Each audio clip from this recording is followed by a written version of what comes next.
नमस्कार, चर्चा में स्वागत है आपका। मैं हूं अशोक श्रीवास्तव। 5 राज्यों के विधानसभा चुनाव के नतीजे आने और संसद का बजट सत्र शुरू होने के बाद देश एक बार फिर से गठबंधन राजनीति की उलटबांसियां देख रहा है। हमने देखा कि ममता बनर्जी के दबाव के कारण रेल मंत्री दिनेश त्रिवेदी को आखिरकार इस्तीफा देना पड़ा। इधर डीएमके ने भी सरकार पर दबाव बनाया हुआ। इस बीच चर्चा ये चल रही थी कि शायद मुलायम सिंह यादव जो है, उनकी सरकार जो है, सपा जो उनकी पार्टी है, वो जो है गठबंधन में, यूपीए गठबंधन में शामिल हो। हालांकि आज उन्होंने प्रेस कॉन्फ्रेंस करके इस बात का खंडन कर दिया। लेकिन कुल मिलाकर गठबंधन की जो राजनीति है, उसकी जो चुनौतियां हैं, एक बार फिर से देश के सामने हैं। पिछले 2 दशक से हम देख रहे हैं जिस तरह का मैंडेट, जिस तरह का जनादेश जनता दे रही है, उसमें गठबंधन एक मजबूरी हो गया है, जरूरी हो गया है। तो गठबंधन की चुनौतियां कैसी हैं और किस तरह से राजनीतिक पार्टियों को इन चुनौतियों, खास करके जो केंद्र की यूपीए सरकार इन चुनौतियों से कैसे निपटेगी, इन सब पर चर्चा करेंगे। आज हम 2 मेहमान हमारे साथ स्टूडियो में मौजूद हैं। हम परिचय करा दें। हमारे साथ नीरजा चौधरी जी हैं, वरिष्ठ राजनीतिक पत्रकार, और हमारे साथ केजी सुरेश जी हैं। केजी सुरेश जी वरिष्ठ पत्रकार। आप दोनों का बहुत बहुत शुक्रिया और स्वागत है यहाँ आने के लिए। नीरजा जी, कुल मिलाकर इस वक्त जो देश की तस्वीर है, जो इस वक्त बजट सत्र में जो कुछ हो रहा है, आपको लगता है कहीं ना कहीं जो है राजनीतिक पार्टियां जो है, गठबंधन की जो पार्टियां हैं, लक्ष्मण रेखा का, अपनी मर्यादा का उल्लंघन कर रही हैं? हाँ, जिस तरह से रेल मंत्री को कहा गया कि वो इस्तीफा दें कुछ मिनटों बाद, जबकि उन्होंने रेल बजट प्रस्तुत किया था, और पहले हमने देखा है दबाव की राजनीति देखी है, रोल बैक, पॉलिसी डिसीजन का रोल बैक भी देखा है। लेकिन जिस तरह से ये हुआ है कि अपनी के पार्टी के द्वारा ही अपने ही रेल मंत्री को डिसोन करना, नंबर 1, इस तरह ओपनली फजीहत करना, बिहाइंड द सीन्स ये चीजें की जा सकती थी। अगर उन्होंने, ये सही है कि सलाह मशवरा करके नहीं किया या उनकी बात नहीं मानी अपने नेता की, तृणमूल कांग्रेस की, तो ये एक तरीका निकाला जा सकता कि पैसेंजर फेयर को आप काटेंगे।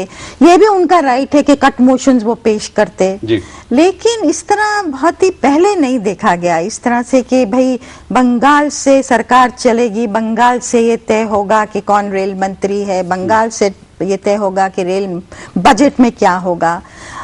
एक क्या कहते हैं, एक फिनेस या नाइसिटीज जिसको बोलते हैं, वो भी अब चली गई हैं। सुरेश जी, आप सहमत हैं कि मर्यादाओं का उल्लंघन हो रहा है और कहीं ना कहीं अब जो है ये तय होना चाहिए, आखिर गठबंधन सरकारें हैं, जिम्मेदारी सबकी है, लेकिन एक क्षेत्रीय पार्टी जो है, अगर कहीं दिल्ली से दूर कहीं बैठी है, तो वो केंद्र की राजनीति या केंद्र की सरकार कैसे चले, वो डिक्टेट लगातार तो नहीं कर सकती। कम से कम इन चुनौतियों को जो है देश देख रहा है, इनका कोई ना कोई समाधान निकलना जरूरी है।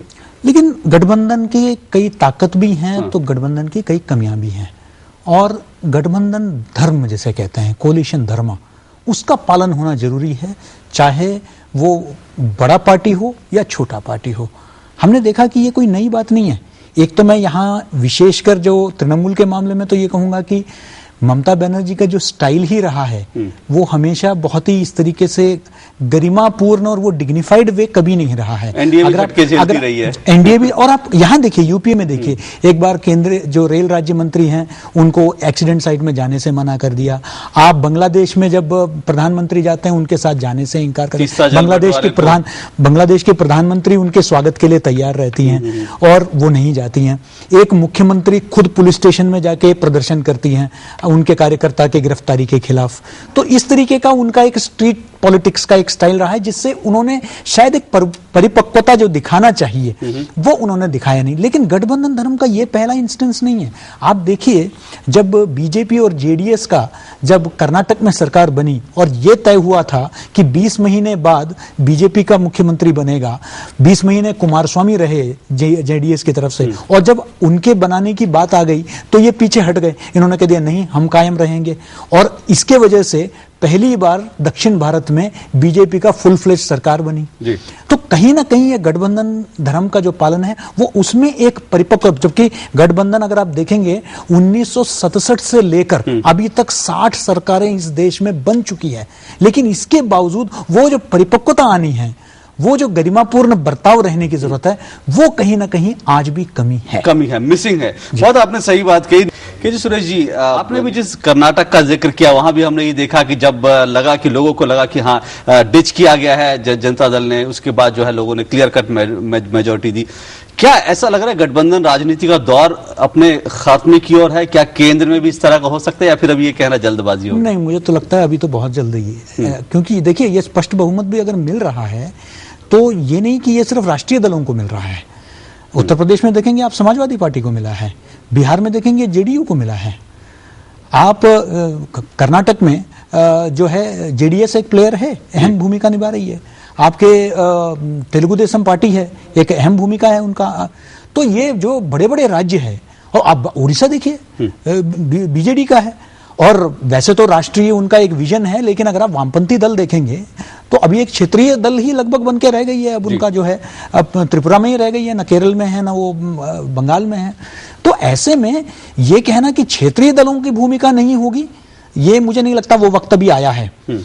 ये देखिए इसके दो वजह है, एक जो कांग्रेस कमजोर हुई वो एक वजह था कहीं ना कहीं ये कोलिशन का आने का, और दूसरा कहीं ना कहीं हम जो पिछले 60-65 जो हमारा जो जब से राष्ट्र आजाद हुआ उस सफर में कहीं ना कहीं जो क्षेत्रीय आकांक्षाएं हैं उसको हम पूरा नहीं कर पाए।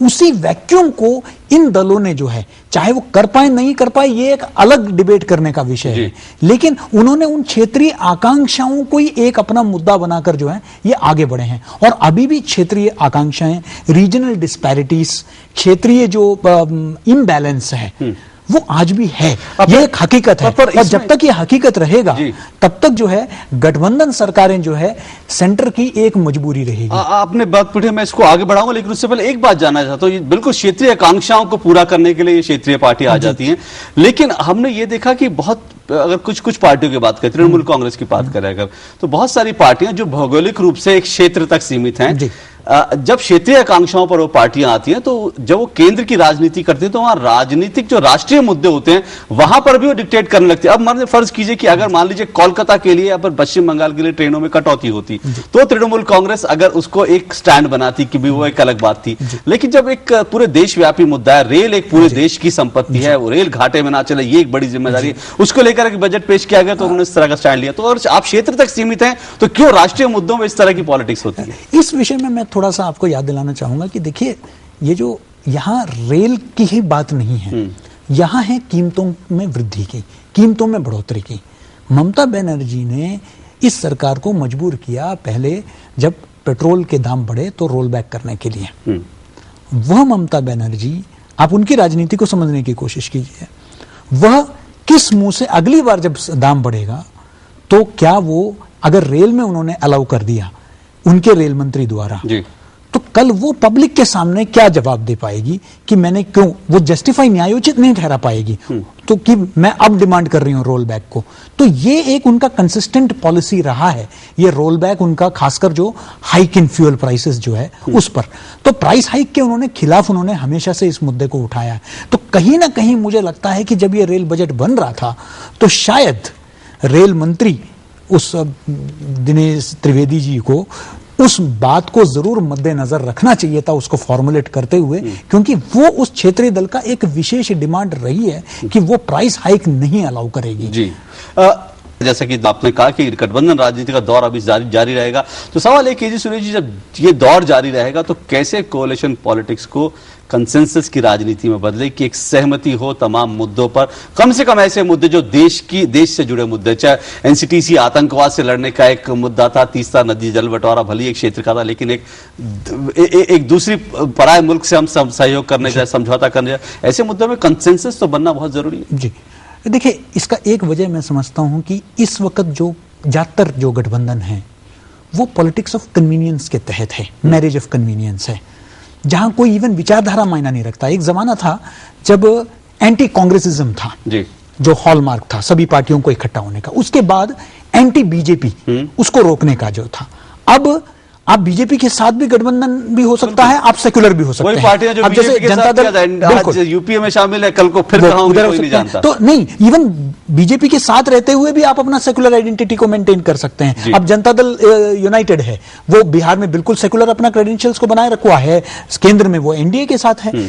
तो इसमें आप देखेंगे अब जो जरूरत है वो ये है कि हम ज्यादा से ज्यादा, वो एक मेच्योर डेमोक्रेसी का ये होगा कि ये पोस्ट पोल अलायंसेस के बजाय जहां आप एक दूसरे के खिलाफ लड़ते हैं और उसके बाद आप जाके जो है फिर से एक साथ जो है आप मिलकर सरकार चलाते हैं। ये एक तरह से जो आवाम है, जनता है, उनके भी जो विश्वास के प्रति एक तरह से विश्वासघात है, क्योंकि आपको इसलिए वोट किया कि आपने विरोध किया, लेकिन आप बाद में जाकर इसमें कुछ लोगों का कहना है कि कुछ इसमें कह रहे हैं कि कुछ नियम आप बनाए जाने चाहिए कि अगर आप पोस्ट पोल, क्या उससे सहमत है आप इस तरह की? मैं ये मानता हूं कि कहीं ना कहीं प्री पोल अलायंसेस जो है उसको ज्यादा महत्व मिलना चाहिए, ज्यादा अहमियत होना चाहिए। और दूसरी बात जो है, ये जो गठबंधन धर्म की जो बात हुई है, जो कोलिशन धर्म, उस पर जो है मुझे लगता है कि धीरे धीरे जिस तरीके से अब स्पष्ट मैसेज इलेक्टोरेट की तरफ से आ रहा है, जैसे जैसे एक ज्यादा एजुकेटेड, जागरूक, शिक्षित एक मतदाता वर्ग उभर के आएगी, तो वो बड़ा स्पष्ट तरीके से मैसेज देगी कि आपको जो है थोड़ा और परिपक्व तरीके से सभी दलों को पेश आना पड़ेगा। ऐसा कोई कानून तो इसके लिए नहीं बन सकता कि आप किस तरीके से एक कोड ऑफ कंडक्ट होगा, लेकिन यह जरूर हो सकता है प्रीपोल अलायंस हो, एक कॉमन, जैसे निर्जा जी ने कहा, एक कॉमन मिनिमम प्रोग्राम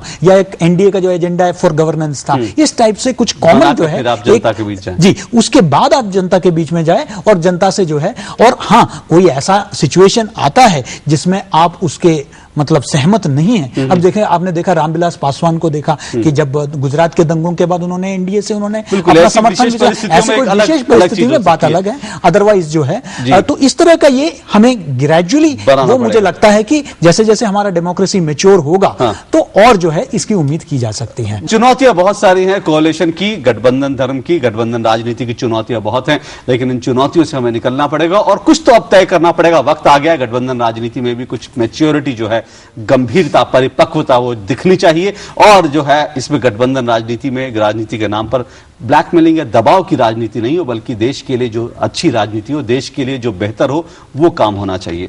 बहरहाल देखना पड़ेगा कि कैसे ये दौर आगे बढ़ता है। फिलहाल तो हम इस दौर के साक्षी हैं, देखना पड़ेगा आगे क्या होता है। आप दोनों यहां पर आए उसके लिए बहुत बहुत शुक्रिया आपका।